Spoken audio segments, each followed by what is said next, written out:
जागरण new media से हम इस वक्त लाइव हैं आपके साथ और हम बात कर रहे हैं आपके बजट की।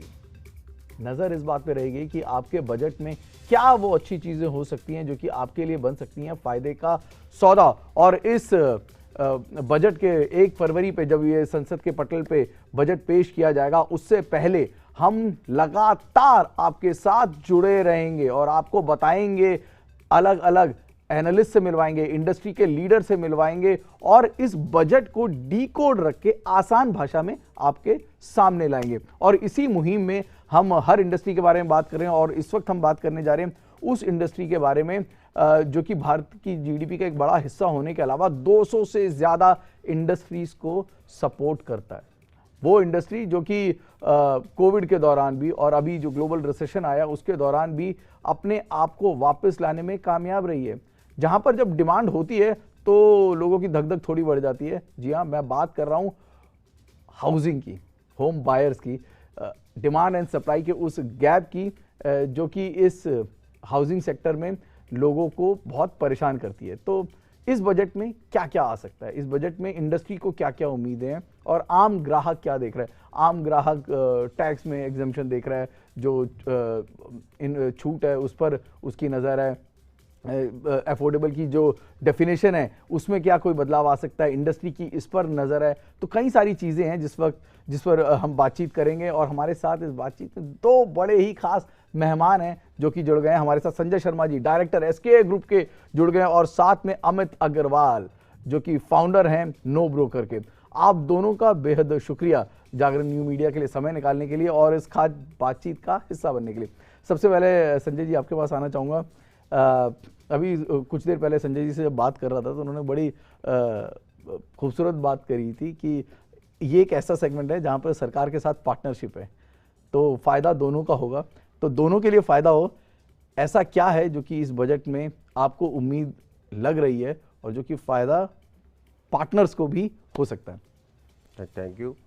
सबसे पहले मैं थोड़ा सा आपको ब्रीफ करना चाहूँगा कि ये इंडस्ट्री है क्या।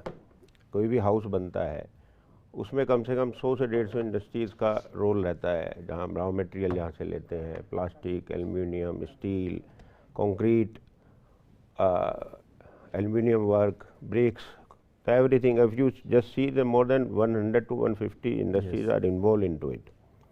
और उन सब की भी ग्रोथ इसी बात पे डिपेंड है कि how much construction we are doing, कितने प्रोजेक्ट्स चल रहे हैं और कितने प्रोजेक्ट्स चलें, कितना चीज़ें आगे किस रेट से बढ़ेंगी, उसमें काफ़ी कुछ डिपेंड करता है कि गवर्नमेंट की क्या पॉलिसीज़ हैं, गवर्नमेंट ने क्या इंसेंटिव दिए हैं। देखिए, हाउसिंग एक बहुत ही ड्रीम चीज़ है, हर आदमी इसको ओन करना चाहता है, उसके साथ उसके इमोशंस भी अटैच हैं, उसकी रिक्वायरमेंट भी है। और कोविड के बाद हमने देखा है कि पब्लिक की एक इन जनरल चेंज हुई है, परसेप्शन चेंज हुआ है कि वो अपना एक घर लेना चाहता है। वो चाहता है कि पब्लिक खुद के अपने घर में रहूं, किराए के घर से मुझे कोई जो प्रॉब्लम हुई है कोविड में वो ना रहें।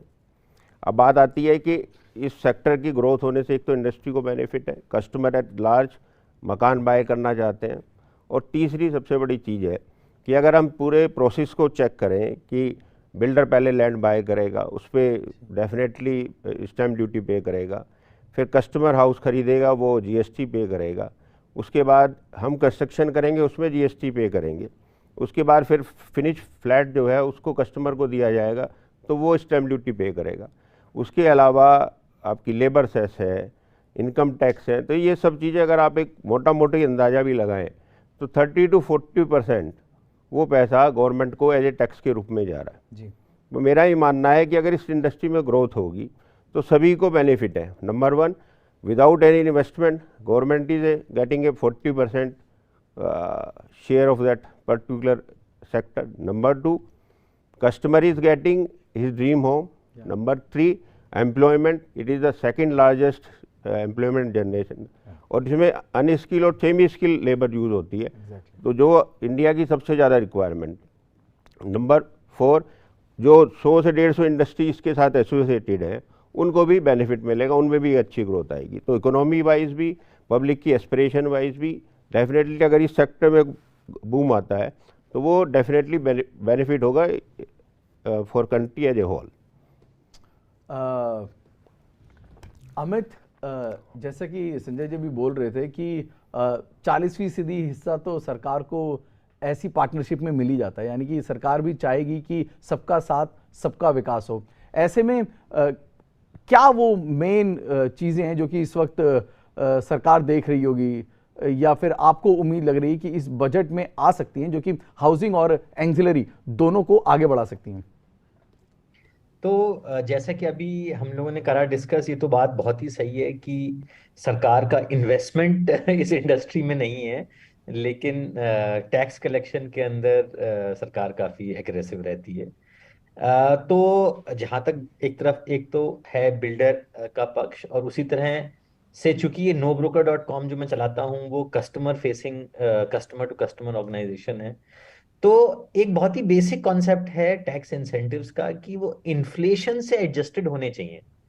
जिस तरह से आज के 1 लाख रुपए की कीमत अगले साल आपको 1,08,000 रुपए, 1,06,000 रुपए लगेंगे वो सेम चीज खरीदने के लिए, उसी तरह चूंकि पैसे की वैल्यू कम होती रहती है, लेकिन जो टैक्स की लिमिट्स हैं वो अनचेंज रहती हैं, जो कि काफी अजीब बात है फ्रॉम बेसिक इकोनॉमिक्स। तो अगर 1.5 लाख रुपए का प्रिंसिपल की छूट है अगर ATC में, और अगर 2 लाख रुपए की इंटरेस्ट की छूट है, लेकिन ये चीज कई सालों से चल रही है, तो कम से कम 5 सालों से मैं देख रहा हूँ 2 लाख की लिमिट 2 लाख ही है। उसे अगर हम इन्फ्लेशन भी एडजस्ट करते तो वो आज 4 से 5 लाख होती। तो मेरी उम्मीद ये है कि जिस तरह से सरकार एग्रेसिवली अपना GST कलेक्ट कर रही है, उसी तरह सरकार इन्फ्लेशन लिंक कर दे टैक्स की छूट को, वरना वो लिमिट कम होती जा रही है बिकॉज ऑफ इन्फ्लेशन ऑटोमेटिकली। एक बहुत अच्छा पॉइंट है जो कि इस वक्त अमित जी ने शेयर किया है। इसके अलावा भी शायद कई सारी ऐसे चीज़ें हैं जो कि हाउसिंग सेक्टर को काफ़ी ज़्यादा बूस्ट कर सकती हैं। उनमें से आपको क्या लग रहा है कि मेन प्राइम ऑब्जेक्टिव होना चाहिए जो कि आगे बढ़ा देगा? देखिए, बहुत अच्छा पॉइंट इन्होंने बताया कि डेफिनेटली वो लिमिट भी इंक्रीज होनी चाहिए with the inflation of the society. Second point है कि definition of affordable housing. Initially ये जो है मेट्रो में इसको 45 लाख का रखा हुआ था और वो अभी तक 45 लाख ही है, तो डेफिनेटली उसको बढ़ाने की भी जरूरत है। इन्फ्लेशन हुआ है पोस्ट कोविड में, तो हमने देखा है काफ़ी शार्प इन्फ्लेशन हुआ है कंस्ट्रक्शन कॉस्ट में भी और सब चीज़ों में भी इसका काफ़ी इन्फ्लेशन का हुआ है। तो उस डेफिनेटली उस 45 लाख की लिमिट को बढ़ाने की बहुत ज़रूरत है। उसे एटलीस्ट 60 या 65 किया जाए तो ज़्यादा बेटर रहेगा। अमित, इसके अलावा क्योंकि नो ब्रोकर के द्वारा जो है आप बिल्कुल ही कस्टमर्स के साथ डायरेक्टली जुड़े रहते हैं, ऐसे में रेंटल हाउसिंग जो है even that is a very की सब्जेक्ट, तो वहां पर आप किस तरह के एग्जाम्पशन देख रहे हैं या किस तरीके से बूस्ट किया जा सकता है? देखिए, अभी पिछले 2-3 सालों में जब कोविड आया तो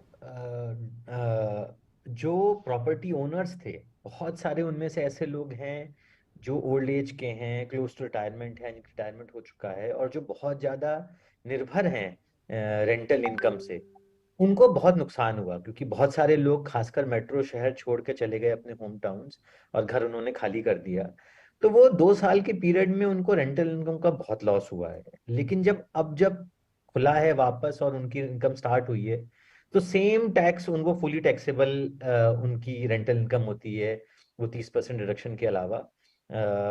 तो यही मेरी रिक्वेस्ट रहेगी सरकार से कि कम आप 2 से 4 लाख का एक लिमिट रखिए, उसके ऊपर आप अपना रेंटल इनकम पे टैक्स लीजिए। क्योंकि जब, जैसे कि अभी हम डिस्कस कर रहे थे, जब ये घर बना तो सब तरह के GST लिए गए, और जब ये घर जो कि कस्टमर ने दिए, डेवलपर ने दिए और कस्टमर ने उसके बिहाफ पर दिए, और अब जब घर बन चुका है और वो आदमी उसको बेसिकली रेंट पर दे रहा है, तो फिर से उसकी रेंटल इनकम पे टैक्स लगाना, आप बेशक बड़े बड़े घर और विला जिनके 1 लाख रुपए के रेंट है महीने के, आप उनपे चाहे छूट ना दीजिए, लेकिन साल में 2 से 4 लाख की तो रेंटल इनकम पे छूट होनी चाहिए। क्योंकि इन्हीं लोगों ने बहुत कष्ट का समय देखा है कोविड के दौरान। 3 साल का जो समय दिया गया है, ये जो अनकंस्ट्रक्टेड कैपिटल गेन्स, तो वो 3 साल का समय की अवधि को भी अगर बढ़ा दिया जाए तो शायद बेनिफिट होगा। डेफिनेटली आप रिस्ट्रिक्शन कर रहे हैं उसके ऊपर, उसको भी बढ़ाया जाएगा तो देखिए सब चीज़ों का इम्पैक्ट जो है गवर्नमेंट को भी बेनिफिट मिलना है, इंडस्ट्री को तो मिलेगा ही, कस्टमर को मिलेगा ही, लेकिन गवर्नमेंट को भी ओवरऑल, मेरा कहने का मतलब है कि अगर ये इंडस्ट्री ग्रो करती है तो उन्हें भी टैक्स मिलेगा। बजट का मेन पर्पज क्या है कि आप टैक्स कलेक्ट कर रहे हैं, इंडस्ट्री को ग्रो कर रहे हैं, पब्लिक को मकान दे रहे हैं। तो ये सब चीज़ों आपको इस तरह के इंसेंटिव देने ही होंगे, देने चाहिए कि इससे ये इंडस्ट्री ग्रो करे। तो ये बहुत अच्छा सजेशन है, इससे बहुत बेनिफिट मिलेगा कस्टमर। क्या आप हमारे दर्शकों को समझा सकते हैं कि ये जो 3 और 5 साल की हम जो बात कर रहे हैं ये कैसे काम में आती है? देखिए आज मैंने सपोज किया कोई प्रॉपर्टी बेची है तो मेरे ऊपर रिस्ट्रिक्शन हो जाती है कि मुझे इन पर्टिकुलर प्रोजेक्ट्स में ही करना है जिसमें कि 3 साल में मुझे पोजीशन मिले। रेरा टाइमलाइन जरूर दे देता है, लेकिन हाँ, 3 साल और बड़े बड़े कंस्ट्रक्शन में वो बदल जाती कुछ ना कुछ दिक्कत है। अभी आप देख रहे हैं एनजीटी की वजह से 2-3 महीने के लिए काम बंद हो गया। जी। तो ये ऐसी एक इनप्रैक्टिकल लिमिट है। क्या दिक्कत क्या है अगर उसे 5 साल में मिल जाए? सोचने की थोड़ा सा तरीका है, वो इन्वेस्ट कर रहा है उसी सेक्टर में इन्वेस्ट कर रहा है, तो अगर थोड़ा सा फ्लेक्सिबिलिटी उसमें रहेगी तो उससे बेनिफिट ही मिलेगा कस्टमर्स का, और ज़्यादा इंटरेस्ट बढ़ेगा कि मैं इस तरह की इन्वेस्टमेंट करूं और इस सेक्टर को बढ़ाऊं। तो 3 से वो जो 5 साल की राउंड फिगर है वो आप लगता है कि वो एक बूस्ट कर सकती है। बिल्कुल। इसी तरीके से ये हम प्रैक्टिकलिटी की बात कर रहे हैं अमित, और उस प्रैक्टिकलिटी में शायद वो जो 45 लाख वाला सम है specially for the urban cities, वो भी कहीं पर सही नहीं बैठता। उस 45 को शायद 75 या फिर 80 करने की जरूरत है। क्या वो भी एक पैमाना हो सकता है जो कि हाउसिंग को आगे बढ़ाने में बहुत ज्यादा मददगार साबित हो सकता है?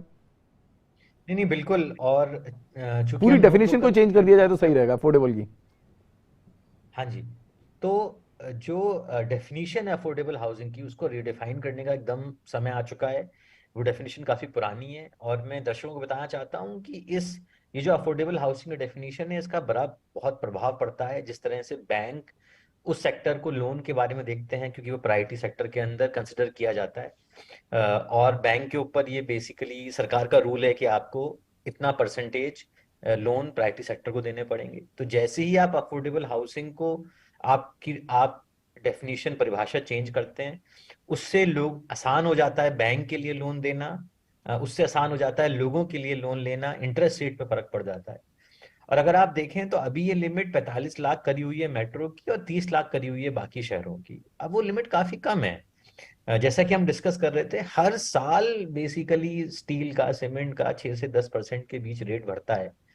तो अब आप नो ब्रोकर के प्लेटफॉर्म पे देखें तो एक एवरेज मेट्रो में एक average lower to middle income का भी बंदा को घर लेना है तो वो 70 लाख से कम बड़ा मुश्किल हो गया है। तो ये लिमिट 70 लाख की तो करनी बड़ी ही जरूरी है मेट्रो शहर के लिए। और जो छोटे शहर है उनके लिए भी अब ये टाइम आ गया है कि इसको 45 से 50 लाख के बीच किया जाए। अमित जी, मैं भी घर ढूंढने के लिए निकला था, आपने तो 70 लाख बोला, मुझे तो 1-1.5 के नीचे कुछ भी नजर नहीं आ रहा है। महंगाई बहुत ज्यादा बढ़ चुकी है और शायद ये महंगाई है जिस वक्त थोड़ा काबू करने की जरूरत है, क्योंकि अगर परचेसिंग पावर बढ़ जाती है संजय जी, महंगाई पे थोड़ा काबू कर लिया जाता है तो इनडायरेक्टली वो भी बहुत ज्यादा। वो कंस्ट्रक्शन कॉस्ट में हम पिछले 2 साल में देख रहे हैं कि करीबन 20 से 25% का ऑन एन एवरेज इंक्रीज आया, वो इम्पैक्ट कस्टमर्स पे आएगा। तो इसलिए ये जितनी भी लिमिट्स हैं, चाहे अफोर्डेबल हाउसिंग की है, चाहे इंटरेस्ट ऑन हाउसिंग लोन में एग्जम्पशन है, ये सब लिमिट जो है इररिलेवेंट लग रही हैं, बहुत कम लग रही हैं। तो उनको बढ़ाने की एक तो जरूरत है, और अगर इन्फ्लेशन पे हम कंट्रोल कर रहे हैं तो इसका सभी पे फायदा होगा, सभी पे होगा। और हमने टैक्स जब रेट्स की बात कर रहे हैं तो बैंक को तो नहीं छोड़ सकते हैं, यहाँ पे बैंक का भी एक बहुत बड़ा रोल है जो कि अदा करती है। ऐसे में एनबीएफसी वगैरह को शायद और सपोर्ट की जरूरत है। लिक्विडिटी को कैसे बढ़ाया जाए, ये भी एक कॉज ऑफ कंसर्न दिख रहा है। तो वहां पर आपको किस तरीके का लग रहा है कि चेंजेस जो हैं, अगर मैं बैंक से मेनली एनबीएफसी की बात करूं, क्योंकि पिछले कुछ समय में थोड़ा टाइटनिंग हो चुकी है, तो वहां पे क्या थोड़ा लूज होने की जरूरत है? देखिए अभी तक तो गवर्नमेंट की जो पॉलिसी से लग रहा था वो इन्फ्लेशन को कम करने के लिए जितने भी मॉनेटरी आ रहे थे वो हो नहीं पाया, लेकिन अब शायद वो फील कर रहे हैं कि ये सही रास्ता शायद नहीं है। तो definitely they have to open up. NBFC को भी आपको ज़्यादा फ्लेक्सिबिलिटी देनी पड़ेगी, बैंकिंग में भी देनी पड़ेगी। तो हाँ, ये तो चारों तरफ से आपको एक एनवायरनमेंट क्रिएट करना है for the industry, not for this industry, for other industry also, for economy as a whole. उसकी तो काफ़ी जरूरत है। अमित, आपने बढ़ती हुई घर की कीमतों की बात करी थी, और ऐसे में डिमांड एंड सप्लाई, क्योंकि जब लेने के लिए कोई जाता है ना, it's all about demand and supply. तो डिमांड एंड सप्लाई को लेकर ये जो खेल चलता रहता है उसको कंट्रोल करने के लिए किस तरीके के इनिशिएटिव हैं जो कि काम कर सकते हैं? नहीं तो जैसा कि हम लोग अभी डिस्कस कर रहे थे कि जो भी इनिशिएटिव या जो भी बजट से एक्सपेक्टेशन है वो ऐसा नहीं है कि उनसे सरकार को कोई हानि होगी। लॉन्ग टर्म में सरकार को ही सबसे ज्यादा फायदा होगा क्योंकि पूरे पूरे सेक्टर को बेसिकली बूस्ट मिलेगा। तो आप अगर देखें तो पिछले बहुत सारे क्षेत्रों में पिछले 10 साल में प्राइजेस ज्यादा बढ़े नहीं है, क्योंकि कभी जीएसटी, कभी डिमोनेटाइजेशन, कभी कोविड पिछले कुछ सालों में, और फिर रेरा का इंट्रोडक्शन, तो पिछले कुछ सालों में काफी उथल पुथल हुई है। अभी ये फाइनली जाके ऐसा दिख रहा है कि प्राइजेस बेसिकली फाइनली उस स्टेज पर आ गए हैं जो, देखिए अगर प्राइस अगर सेम भी रहते हैं 2 साल ना, तो इसका मतलब वो रिड्यूस हो गए 20% से इन्फ्लेशन की वजह से। तो अभी डिमांड सप्लाई के अंदर सिचुएशन ये है कि अभी मेट्रो शहरों के अंदर सप्लाई आई नहीं है इतनी, और डिमांड बहुत ज्यादा बढ़ गई है। इसकी वजह से आपने नोटिस करा होगा, और हम लोगों ने अपने नोब्रो के प्लेटफॉर्म पे देखा कि मेट्रो शहर में 10 से 35% की रेंटल की इंक्रीज हुआ है अमाउंट। इतना इतना तेजी से इंक्रीज रेंट में हमने कभी नहीं देखा। ये अच्छा, ये सेक्टर के लिए लॉन्ग टर्म के लिए अच्छा नहीं है। बड़ी जरूरत है कि सप्लाई और आए सेक्टर के अंदर, जिससे कि ये डिमांड और सप्लाई का बैलेंस बेसिकली ठीक हो। इसलिए जो भी हम एक्सपेक्टेशन डिस्कस कर रहे हैं बजट की, उसका लॉन्ग टर्म बहुत पॉजिटिव इम्पैक्ट पड़ेगा। हमें सप्लाई बढ़ाने की बहुत सख्त जरूरत है, और इसके लिए सरकार को बिल्डर्स की सब तरीके से हेल्प करनी चाहिए, जो कि सर, पूरे पूरे सेक्टर को बूस्ट देगा। सप्लाई की जब बात होती है तो land is also a big problem.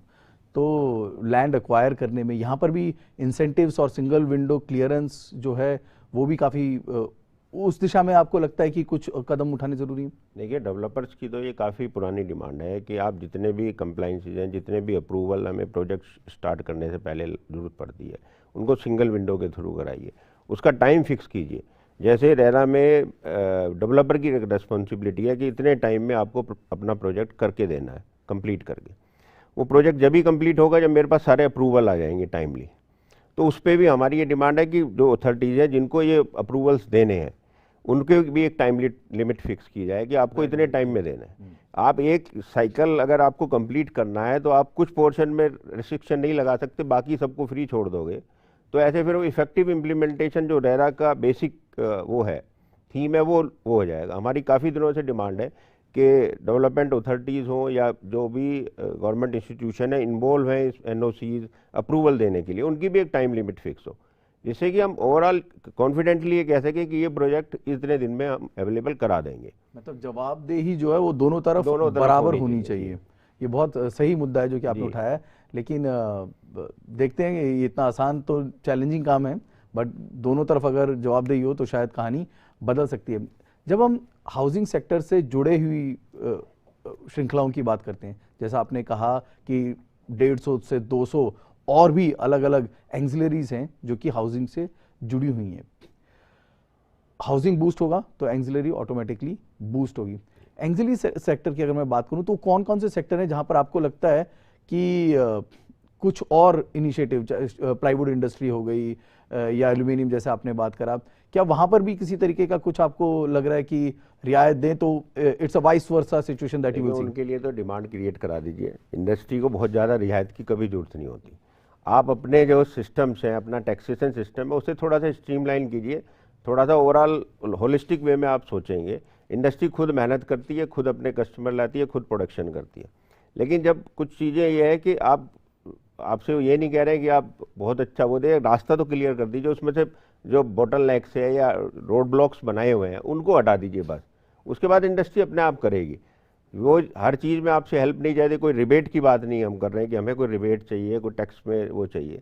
हम ये सिर्फ कस्टमर से जो कि डिमांड कर रहे हैं, हम तो वो कस्टमर के लिए आप वो करिए ना, क्योंकि आज की डेट है इन्फ्लेशन की वजह से वो सब चीज़ें रिलेवेंट हो गई हैं।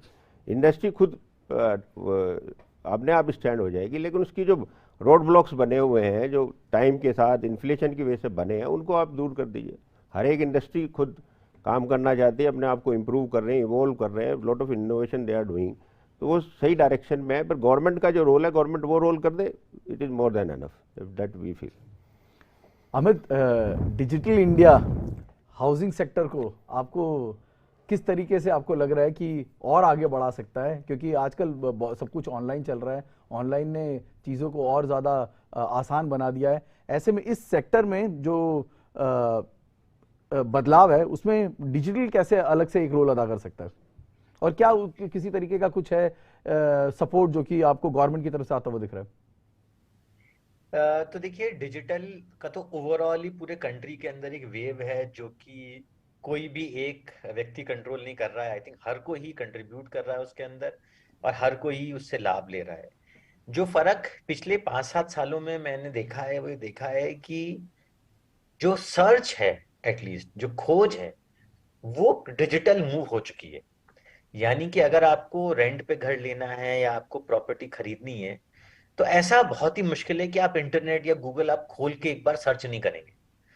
तो सर्च मूव होना एक बहुत ही बड़ा, क्या कहते हैं, चेंज हुआ है पिछले कुछ सालों में। हाँ, अवश्य आप जाके सर्च करेंगे और सर्च से आप खोज में आप रिजेक्ट करेंगे कि अच्छा ये 4 चीजें मुझे पसंद नहीं है, और फिर एक शॉर्टलिस्ट करेंगे और वो शॉर्टलिस्ट आप जाके फिजिकली देखेंगे और उसके बाद अपना डिसीजन लेंगे। क्या ये इंडस्ट्री में कभी ऐसा हो सकता है कि वन फ्लिपकार्ट की तरह या ई कॉमर्स की तरह वन क्लिक खरीदारी हो जाए? वो तो मुझे मुश्किल लग रहा है, और शायद नहीं भी होना चाहिए, क्योंकि ये कोई सर परचेज गाड़ियों में ऐसी हो नहीं चुका है तो यहाँ पर भी हो सकता है। है। तो क्योंकि ये परचेज एक एक्सपेंसिव परचेज है, और once in a lifetime या twice in a lifetime है। लेकिन ये बात मैं अवश्य बोलूंगा कि कोविड में मैंने देखा कि जो वन क्लिक परचेज है, जो इंटरनेट परचेज है, वो हम लोगों ने कोविड में देखा, और हम काफी प्रभावित हुए इस बात से कि जो गेटेड कम्युनिटी थी, जो बनी बनाई कम्युनिटी थी, उनको लोगों ने वीडियो पे देखकर बुक किया, बिना फिजिकली कोविड में जाए हुए, जो कि बहुत ही अमेजिंग है।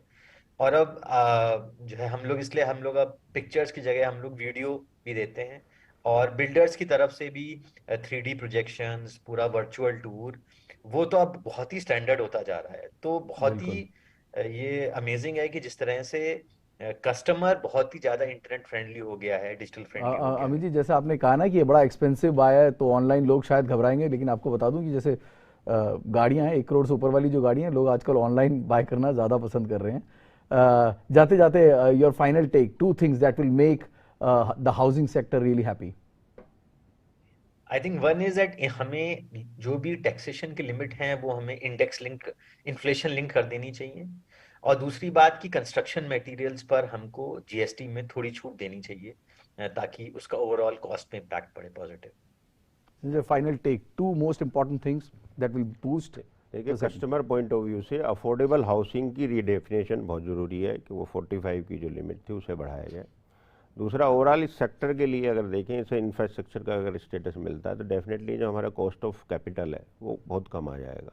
अभी वो 12 से 14% से वो 6 से 8 के बीच में जाएगा, और उसका डेफिनेटली बेनिफिट जो है कस्टमर को मिल रहा है। बहुत बड़ी डिमांड है जी, काफ़ी ये नहीं समझ आ रहा है कि क्यों गवर्नमेंट नहीं मान रही है, लेकिन अब रेरा के आने के बाद, ये सब चीज़ें कंट्रोल होने के बाद चीज़ें बहुत ज़्यादा स्ट्रीम लाइन हो गई हैं। अब जो इसमें पहले गलत चीज़ें हुई हैं उसकी प्रोबेबिलिटी होने की बहुत कम है। अब आप देखेंगे कि डिलीवरी पब्लिक को टाइम से ही मिलेगी, जो प्रोजेक्ट चल रहे हैं सही चल रहे हैं, क्योंकि बिजनेस कोई भी करता है अपना नाम और पैसे कमाने के लिए करता है, जेल में जाने के लिए नहीं करता। बड़ी सीधी सी बात है।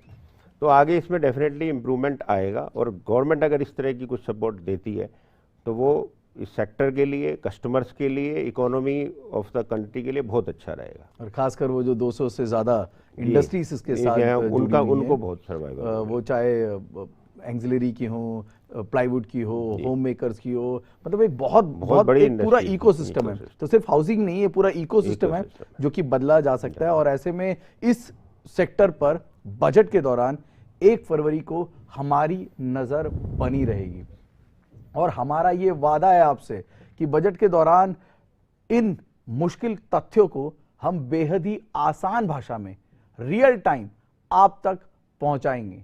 तो जागरण न्यू मीडिया के साथ बने रहिए, क्योंकि this is your one stop guide for your budget and your smile. आप दोनों मेहमानों का हमारे साथ जुड़ने के लिए बेहद शुक्रिया। नमस्कार।